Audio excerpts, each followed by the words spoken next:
Lockdown की लुटेरी दुल्हन। मध्य प्रदेश के बुंदेलखंड अंचल में पन्ना जिला मुख्यालय से करीब 10 किलोमीटर की दूरी पर बड़खेरा गांव के पुरुषोत्तम की शादी की उम्र निकल चुकी थी। वह 33 साल का हो गया था। उसके पिता पंडित सुखकिन पटेरिया उसकी शादी को लेकर बहुत चिंतित थे। वह खेती बाड़ी का काम करते थे। चिंता का एक कारण और था कि बड़े बेटे पुरुषोत्तम की शादी नहीं हो पाने के कारण उससे छोटे 2 भाइयों की उम्र भी निकलती जा रही थी। पुरुषोत्तम के लिए उसकी मां और पिता दोनों ही बहुत परेशान रहते थे। वे रिश्तेदारों की मदद से पुरुषोत्तम के लिए लड़की तलाश कर थक चुके थे। इस वजह से पुरुषोत्तम भी मानसिक तनाव में रहने लगा था। उसकी शादी नहीं हो पाने का एक कारण उसकी पढ़ाई भी थी। वो कुल 10वीं जमात तक ही पढ़ा था, इसलिए उसे कोई लड़की ब्याहने को तैयार नहीं था। लॉकडाउन से पहले मार्च 2020 की बात है। पुरुषोत्तम टीकमगढ़ जिले के टीला गांव में एक रिश्तेदार के यहां गया था। वहीं उसकी मुलाकात गांव के मुन्ना तिवारी से हुई। उसने बातचीत के दौरान मुन्ना तिवारी से कहा, तिवारी जी, मेरे पिताजी मेरी शादी को लेकर परेशान रहते हैं। आपकी नज़र में कोई लड़की इधर हो तो बताइए। मुन्ना तिवारी ने छूटते ही कहा, क्यों नहीं भाई, लगता है तुम्हारी मुराद पूरी हो गई है। देखो, मेरी एक रिश्तेदारी में भी 30 साल की युवती पूजा कुंवारी बैठी है। तुम कहो तो मैं बात उससे करूं। अरे तिवारी जी, इसमें पूछने की क्या बात है, आज ही बात करो न उसके पिता से। पुरुषोत्तम चहकते हुए बोला, उसके पिता अब इस दुनिया में नहीं हैं। इसी वजह से तो उसकी शादी नहीं हो पा रही है। मैं देखता हूँ, अगर तुम्हारी बात बन जाए तो अच्छा रहेगा। मुन्ना तिवारी ने कहा, उसकी माँ से बात कर लो न। पुरुषोत्तम ने सुझाव दिया, नहीं, उनसे डायरेक्ट बात करना सही नहीं होगा। पहले किसी नजदीकी रिश्तेदार से उन तक बात पहुँचानी होगी। तुम्हारे बारे में चर्चा करवानी होगी। अब देखना है कि कौन रिश्तेदार उनके सामने तुम्हारे और परिवार के बारे में तारीफ के पुल बांध सके। तिवारी ने समझाया, जैसा तुम उचित समझो, लेकिन जो भी करो जल्दी करो। पुरुषोत्तम उम्मीद के साथ बोला, ठीक है, होली के बाद देखता हूँ। वह बोला, जैसा मुन्ना तिवारी ने कहा था वैसा ही किया। होली के दूसरे दिन ही वह पूजा और उसकी बहन भागवती मिश्रा को लेकर सुखकिन पटेरिया के घर पहुँच गया। पुरुषोत्तम को आश्चर्य हुआ कि जिस युवती से उसकी शादी की बात चलने वाली है, वह भी साथ आई थी। उसने तिवारी की ओर आश्चर्य से देखा। तिवारी ने मुस्कुराते हुए कहा, शुभ काम में देरी नहीं करनी चाहिए। चाय नाश्ते के बाद युवक युवती को एक साथ बैठा दिया गया। उन्होंने एक दूसरे को सरसरी निगाह से देखा परखा। पुरुषोत्तम को गोरी, तीखे नाकनक्श वाली पूजा पहली ही नजर में भा गई। पूजा की बहन भागवती ने भी पुरुषोत्तम को पसंद कर लिया। पूजा ने भी अपनी पसंद बहन को बताकर अपनी रजामंदी दे दी। दूसरी तरफ अपने बेटे की शादी का सपना संजोए सुखकिन की पत्नी ने घर आए मेहमानों का खूब स्वागत सत्कार किया। उसने मेहमानों के लिए तरह तरह के पकवान बनाकर परोसे। सुखकिन की पत्नी खुशी के मारे फूली नहीं समा रही थी। उसने पति से होने वाली बहू को शगुन देकर जल्दी से रिश्ता तय कर लेने को कहा। फिर पति पत्नी ने शगुन के तौर पर पूजा की गोद में नारियल, कपड़े, फल और मिठाई भेंट कर दिए। पुरुषोत्तम ने उसे अंगूठी पहनाकर सगाई की रस्म अदा कर दी। साथ में कुछ पैसे भी रख दिए। सगाई की रस्म पूरा होने से पहले ही मुन्ना तिवारी ने पंडित सुखकिन पटेरिया को साफ तौर पर बता दिया था कि पूजा के पिता जीवित नहीं हैं। उसके घर की माली हालत भी ठीक नहीं है, इसलिए शादी का खर्चा उन्हें ही उठाना पड़ेगा। सुखकिन लड़की वालों की हर शर्त मानने तैयार हो गया।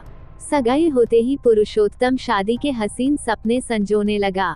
जब से उसने पूजा को देखा था, तभी से उसके मन में खुशियों के लड्डू फूटने लगे थे और वो उसके साथ जीवन की शुरुआत करने की योजनाएं बनाने लगा था। रात को सोते समय पुरुषोत्तम अपनी होने वाली सुहागरात की कल्पना करके खुश हो रहा था। फिल्मों की तरह उसे भी सपने में सुहागरात में गुलाब की पंखुड़ियों से सजी सेज पर बैठी लजाती शर्माती पूजा नजर आने लगी थी।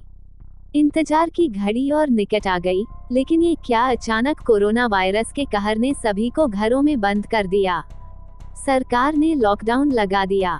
पुरुषोत्तम एक बार फिर निराश हो गया। वो अपनी किस्मत को दोष देने लगा। खैर, उसे अनलॉक की प्रक्रिया शुरू होने तक इंतजार करना पड़ा, जिसकी शुरुआत मई 2020 में हुई। प्रशासन की तरफ से शादी विवाह के सार्वजनिक व सामूहिक कार्यक्रमों में सीमित संख्या में लोगों के शामिल होने की अनुमति थी। दोनों पक्षों की आपसी सहमति के बाद 29 मई 2020 को शादी की तारीख तय हो गई। इसी में ये भी तय हुआ कि कम से कम मेहमानों को बुलाया जाएगा। पूजा और उसकी बहन भागवती 28 मई को आशा दीक्षित के घर बड़खेरा गांव आ गए। आशा पुरुषोत्तम की बुआ थी।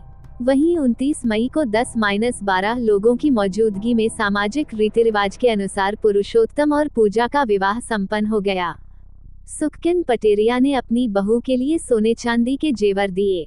विवाह के दूसरे दिन पूजा के साथ आई उसकी बहन भागवती ने अपनी गरीबी का हवाला देकर पुरुषोत्तम के पिता सुखकिन से 60,000 रुपए मांगे। सुखकिन पटेरिया ने ये सोचकर सहज भाव से रुपए दे दिए कि होने वाली बहू के परिवार की मदद करने में क्या बुराई है। पुरुषोत्तम की मां ने नईनवेली दुल्हन का स्वागत पारिवारिक और सामाजिक रीति रिवाज के साथ किया। घर में शादी के बाद की सारी रस्में चलती रहीं। पुरुषोत्तम को अपनी सुहागरात का बेसब्री से इंतजार था। रात होते ही मेहमानों के सो जाने के बाद उसने फिल्मी अंदाज में अपने फूलों से सजे कमरे में प्रवेश किया। सुहागसिस पर बैठी दुल्हन का घूंघट हटाकर उसके हुस्न के तारीफों के पुल बांध दिए। किंतु अपने प्रेम प्रदर्शन के दौरान पुरुषोत्तम ने महसूस किया कि पूजा उसके प्रति रोमांचित नहीं थी। वो उसकी तरह उमंग में नहीं थी। हालांकि पुरुषोत्तम ने ये सोचकर पूजा के इस व्यवहार पर कोई ध्यान नहीं दिया कि शायद ऐसा शादी में थकान की वजह से हो।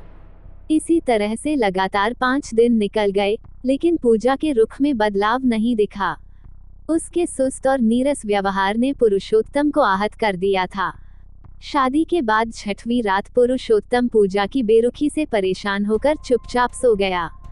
सुबह 5 बजे जैसे ही उसकी नींद खुली तो पाया कि पूजा बिस्तर पर नहीं है। कुछ देर तक उसका इंतजार किया। नहीं आने पर घर के दूसरे कमरे, बरामदे आदि के बाद बाथरूम में तलाश किया, लेकिन पूजा कहीं नहीं मिली। उसके बाद बदहवास कमरे में आकर बिछावन पर बैठ गया। जल्दी ही बेचैनी की स्थिति में कमरे से निकलकर बाहर आया। इस बीच उसकी मां जाग चुकी थी। उसने मां से पूछा, मां पूजा कहाँ है?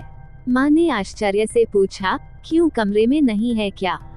बाथरूम में होगी। जब पुरुषोत्तम ने अपनी मां को बताया कि पूजा घर में कहीं नहीं है, तब मां बेटे ने कमरे में जाकर देखा तो पाया कि पूजा का बैग और सूटकेस भी कमरे में नहीं था। उन्हें समझते देर नहीं लगी कि पूजा उसके जेवरात और नकदी लेकर फरार हो चुकी है। अचानक उनके दिमाग में लुटेरी दुल्हन की कहानी कौंध गई। दुल्हन के गायब होने की खबर जंगल की आग की तरह फैल गई।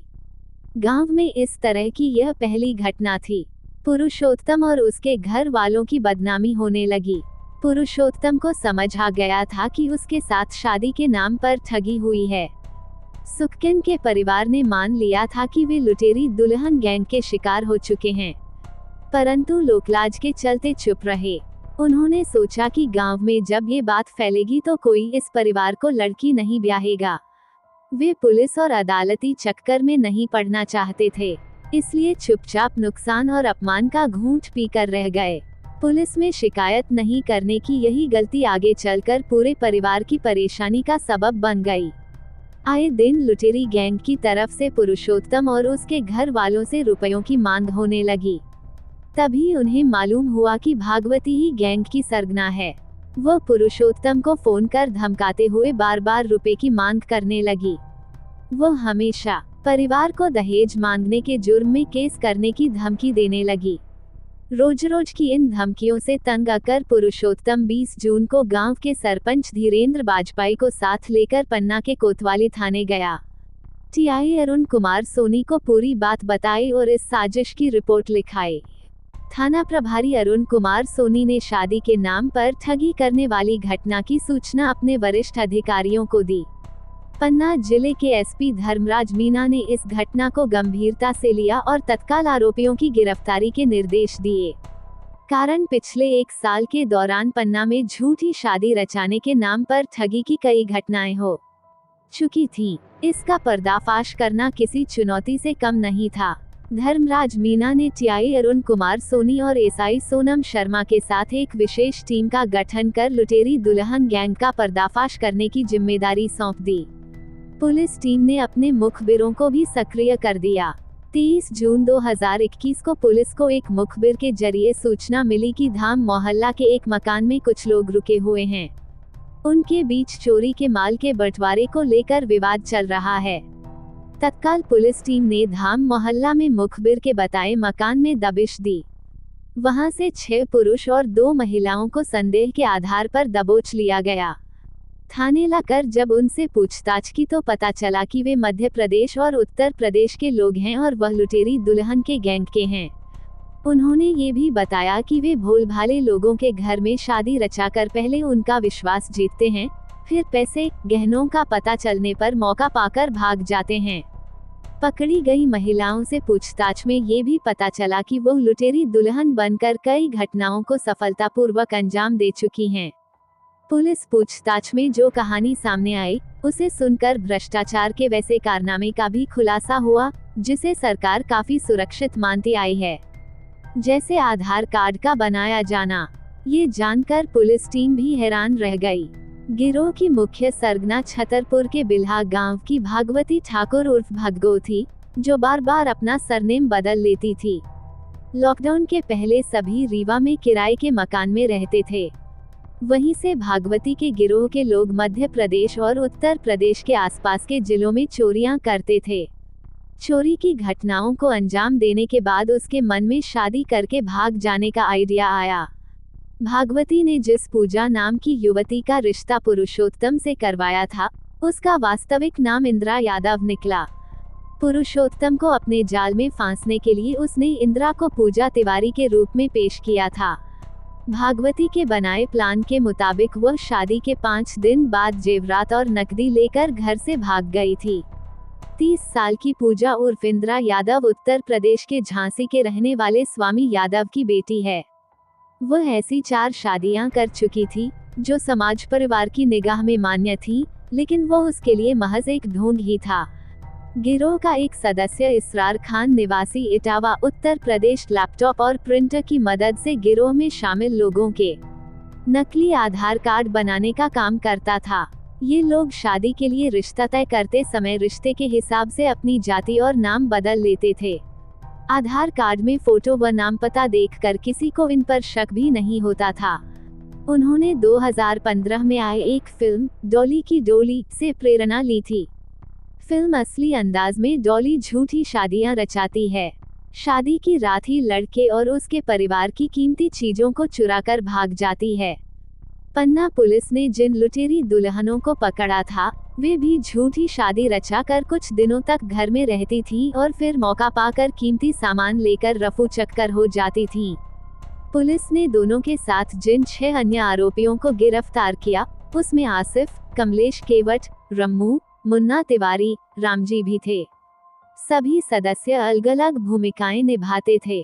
पुलिस ने उनके कब्जे से एक तमंचा, एक जीवित कारतूस, 5 किलोग्राम चांदी और करीब 160 ग्राम सोने के जेवरात, फर्जी आधार कार्ड, एक लैपटॉप, एक प्रिंटर सहित करीब 14,25,000 रुपए का माल बरामद किया। ये गैंग पकड़े जाने से पहले तक बुंदेलखंड, सतना, दमोह, छतरपुर, रीवा, कटनी, उत्तर प्रदेश के बांदा जिले में चोरी, ठगी की करीब 21 वारदातों को अंजाम दे चुका था। पुलिस हिरासत में लिए गए लोगों से जब अन्य घटनाओं के संबंध में पूछताछ की गई तब उन्होंने पन्ना के 5, पवई के 7, सिमरिया के 6, अमानगंज के 2 और धर्मपुर के 1 मामले में शामिल होना कबूल कर लिया। पुलिस ने सभी आरोपियों से पूछताछ करने के बाद कोर्ट के आदेश पर उन्हें न्यायिक हिरासत में भेज दिया।